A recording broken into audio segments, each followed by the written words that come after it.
Ya baik, ini pertanyaan klasik ya. Bagaimana mengingatkan suami ketika suami belum menjalankan kewajiban-kewajibannya atau kurang dalam menjalankan kewajiban-kewajibannya. Jadi sederhana, saya selalu mulai dengan ini. Komunikasi itu yang paling penting adalah trust. Orang kalau sudah trust baru bisa berkomunikasi. Tapi kalau orang belum trust, maka berkomunikasi biasanya agak sulit. Walaupun betul, semakin komunikasi kita jalankan, maka trust itu juga akan muncul naik lagi. Nah, pertanyaannya, bagaimana caranya supaya kita itu bisa punya trust dengan suami atau suami yang bisa punya trust dengan kita? Caranya adalah, kalau kata orang Jawa, weteng tresno jalaran soko kulino. Bersama itu bukan cuma bersama, tapi bersama dalam satu aktivitas-aktivitas. Maka saran saya, kalau lagi mau memberikan nasihat pada suami, satu, cari waktu yang bagus. Kapan Ustadz? Senin, Selasa, Rabu, Kamis, Jumat, Sabtu, Minggu. Kapan waktu terbaik? Waktu terbaik adalah ketika dia sudah merasa dipenuhi. Lihat ya, kalau Bapak Ibu lihat, laki-laki itu semuanya sama. Laki-laki akan merasa atau cepat marah, merasa tersinggung atau cepat marah kalau dia merasa bahwa haknya belum dipenuhi. Betul nggak? Dan laki-laki itu sederhana, kalau nggak makan ya ranjang. Kan udah saya sampaikan ya, uang ranjang, uang untuk nyari makan sama ranjang. Belum makan biasanya temperamental, maka jangan ngajak ngomong suami kalau dia belum makan. Ya, yang kedua, ngajak suami ngobrol kalau sudah selesai keperluannya dipenuhi. Maka kalau sudah seperti itu biasanya dia dengar tuh, kupingnya baru hidup. Kalau belum, kupingnya nggak hidup. Itu yang pertama, dengan cara yang baik. Yang kedua, sebenarnya sih gini, masalah nada, masalah masalah nada, masalah pemilihan kata-kata itu di bawah kondisi.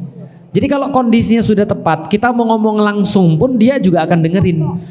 Tapi kalau kita ngomong misalnya lagi kondisi nggak tepat, itu sulit. Tapi kan Ustadz, kan masalahnya kan nggak selalu pas kita harus bisa milih. Iya, makanya selain tadi, contoh ya, penuhi dulu, kasih makan dulu, dilayani dulu, ngobrol. Itu yang pertama. Yang kedua, bisa jadi dengan cara-cara yang lain. Misal ya, kalau laki-lakinya normal, maka perempuan itu cukup bilang begini aja, misalnya, Bi boleh minta tolong nggak untuk begini. Kalau misalnya dibilang nanti, terus nggak dilakukan, istrinya melakukan, tapi harus siap melakukannya bukan karena pundung, jelas ya? Karena kalau karena pundung nanti ribut nih. Jadi dilakukan bukan karena pundung, tapi karena memang suaminya belum melakukan, dia yang melakukan. Dan dia melakukannya bukan karena pundung, maka laki-laki yang ngelihat itu akan merasa malu kalau normal. Kalau dia malu dan dia akan minta untuk akhirnya dia ambil alih untuk melakukan. Anak-anak bawa ke masjid. Kalau misalnya laki-lakinya belum ke masjid, kan contohnya, Bi mohon maaf nih, boleh nggak saya ngomong? Boleh. Kalau boleh saran, kayaknya bagus deh kalau seandainya si Rizky misalnya atau si siapa, Iman, dibawa pergi ke masjid supaya jadi pendidikan juga buat dia. Nantilah, gua aja belum ke masjid misalnya gitu kan. Berkali-kali udah nih, seminggu 2 minggu tanya lagi, Bi kapan, nanti khawatir lo dan segala macam. Kalau enggak juga ya udah, tapi jangan pundung, anterin ke masjid. Ibu yang anterin ke masjid, nanti ibu nungguin terus dijemput lagi. Kan suaminya lihat tuh, minimal maghrib isya ya kan, pas masih ada suaminya di rumah gitu kan ya. Nah itu dianterin, nanti suaminya akan lihat. Tapi suamiku nanti bilang gini, bagus kamu aja yang nganterin. Ya udah, yang penting jangan pundung. Toh ini kan namanya juga. Jadi gini loh, kalau kita itu mau menghilangkan masalah, kita harus sabar.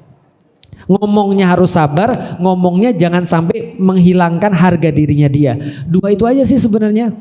Minta tolong nih, kalau enggak nanyanya begini. Ini berlaku juga bagi perempuan. Gimana pendapatnya, itu bagus. Selalu dimulai dengan itu. Menurut ayah gimana?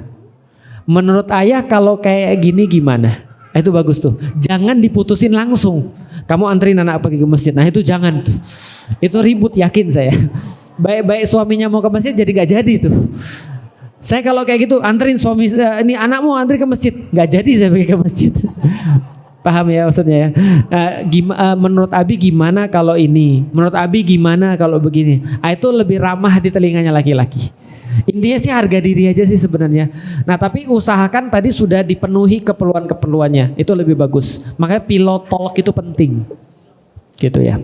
Oke, itu aja yang bisa saya sampaikan ya kalau gitu.